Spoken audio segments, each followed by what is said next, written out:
Hello there. I hope that you are safe and well. Today is a very exciting day because we are continuing our 4-part series of transformational change. This is obviously a monumental time for all of us regarding change and the need for transformational change. We've kicked off our 4-part series last week with part 1, individual transition and change. In this video, we will address part 2, steps to developing an effective change leadership strategy. And then next week, we'll address the pitfalls to avoid in leading change successfully.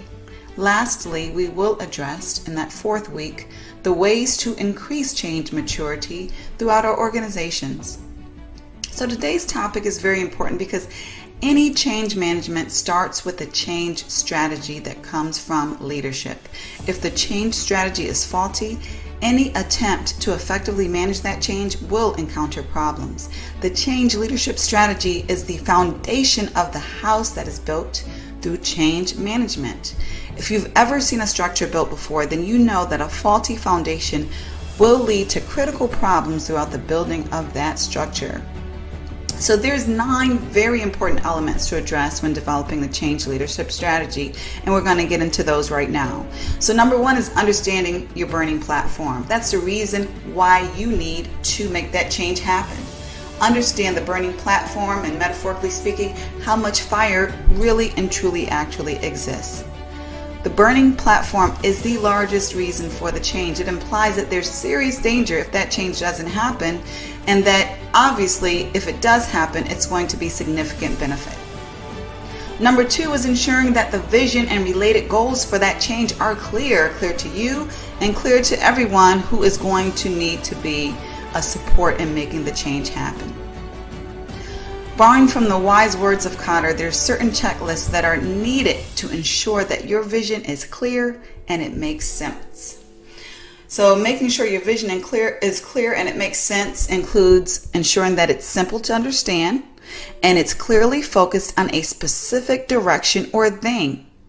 It is communicable. So that means it's clearly and able to be communicated to others in a way that they easily understand. It is imaginable. It's a believable idea is what that means. If you cannot get others to believe in that idea, then how are you going to get them to participate in it, to support and contribute to it? It takes more than one person to make an organizational transformation happen. And it is desirable. That means that people see what's in it for the organization. And hopefully they see what's in it for them. They can see the benefits. It is feasible. And that means that the vision is doable. So it's not just benefits that are tied to it, but they know you've done your due diligence, you've done your research to ensure that this vision can actually be implemented in a reasonable way successfully. And lastly, you want to ensure that your vision is flexible. A vision is an idea, it's a picture. It's not the implementation itself. So when you're embarking on something new, then you must expect that unexpected to happen. You must anticipate the need to adapt and be flexible. And this is more true the bigger that transformational change is. So number 3, as far as the strategy steps that are needed for change leadership, all alternatives should be identified. Sometimes as leaders, we want to know exactly what we want to do, and we don't want to see any B or C option. And that's fine if your mind is made up, but you want to be educated on those alternatives. You want to ensure that those alternatives have been vetted and compared to the present vision, compared to based upon costs and benefits. You want to do your due diligence, your analysis to ensure that the organization is truly making the best decision and is prepared to address that inevitable skepticism that will arise with almost any transformational change within an organization.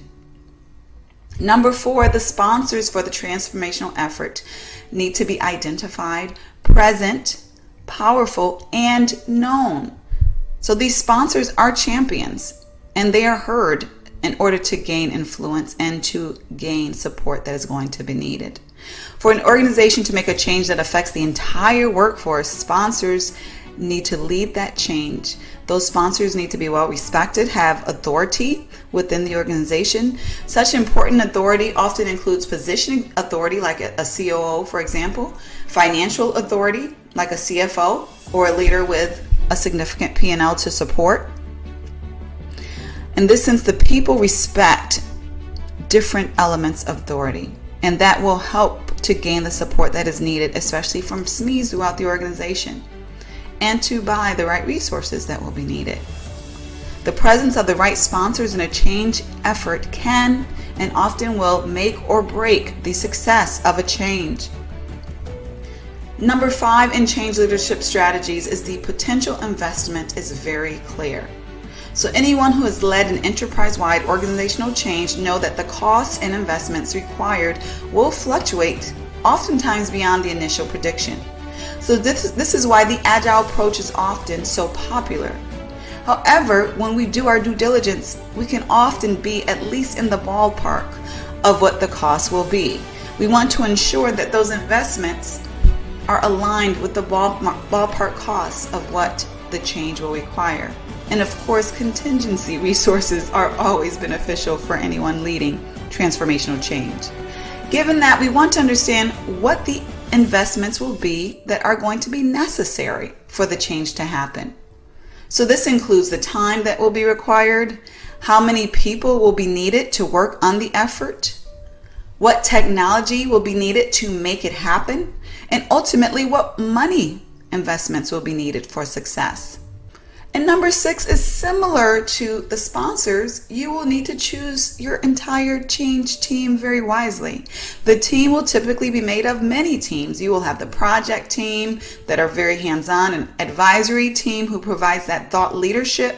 You may want to ensure that you have the right subject matter experts on these teams, executive teams that will serve as governance, ensuring that regulatory issues and alignment with the overall organization strategy is there.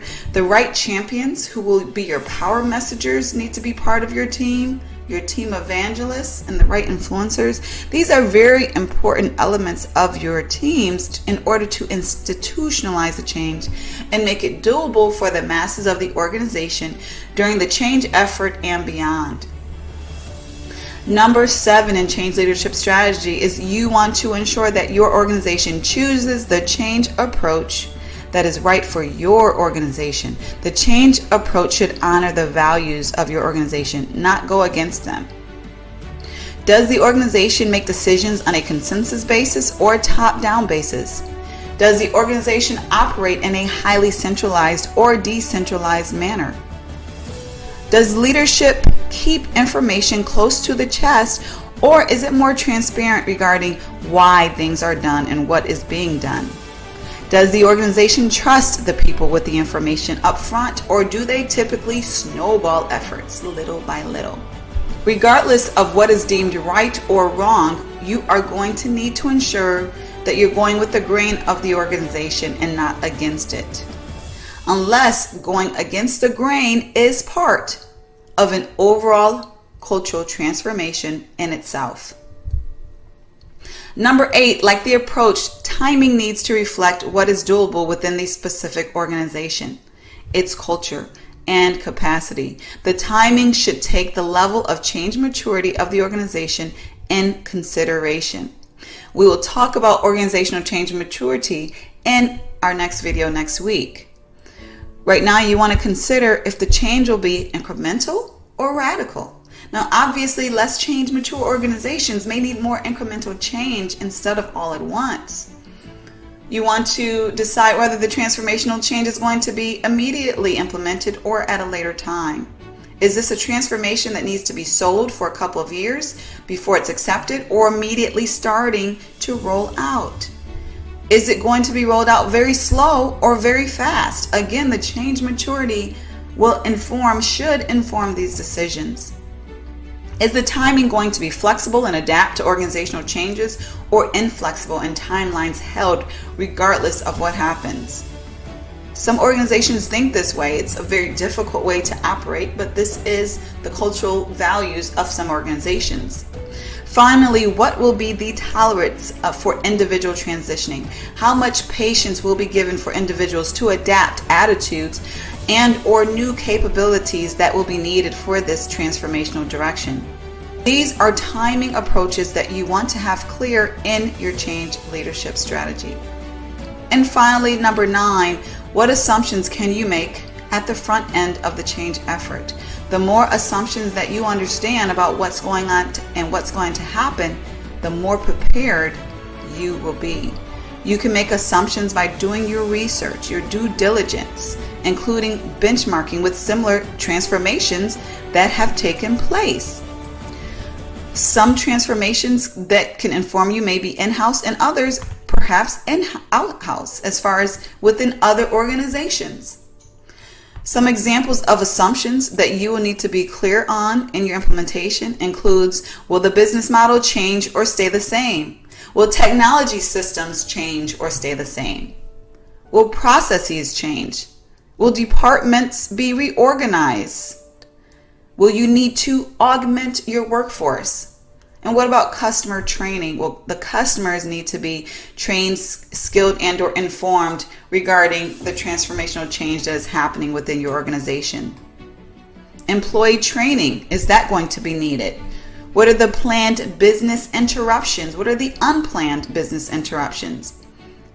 Will there be a specific dollar limit to making this change happen? Will there be a specific time limit? So your assumptions can obviously be endless based upon the needs of your organization, but you do want to be clear regarding what they are. So these are the 9 elements that are necessary for a comprehensive, effective change leadership strategy. To learn more about how to bring change to your organization in an effective way, or to explore the change certification programs for your organization and various classes related to that, check out the more information that is available through the link. You can also, of course, always schedule any time with me. Exploratory session is available complimentary through the links that are available as well. I wish you the best on your transformational change. More than likely you are going through one, just because most organizations are right now, if for no other reason due to COVID.